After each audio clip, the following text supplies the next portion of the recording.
पद्धतीने देशाच्या आरक्षणाविरोधी भूमिका खासदार राहुल गांधी यांनी परदेशात जाऊन जे व्यक्त केलेली आहे ती खऱ्या अर्थाने काँग्रेसची भविष्यातली रणनीती राहणार आहे।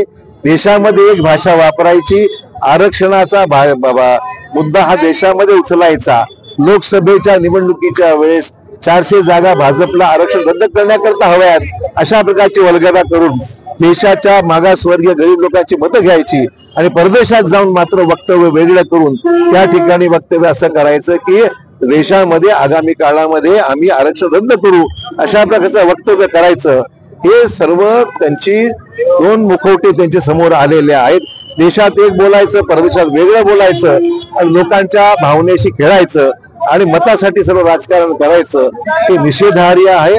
आणि म्हणून भाजपच्या वतीने आम्ही सर्व सहकारी या ठिकाणी एकत्र आलेलो आहोत, त्यांच्या या वक्तव्याचा निषेध करतो आणि आगामी काळामध्ये काँग्रेसची जी काही मुखवटा, जो डुप्लिकेट मुखवटा आहे, तिथे वेगळं इथे वेगळं, भविष्यातली रणनीती स्पष्ट झालेली आहे आणि त्यामुळे देशाचं संविधानाचं रक्षण केलं पाहिजे, संविधानाने दिलेलं आरक्षण टिकलं पाहिजे, हीच आमची भूमिका आहे।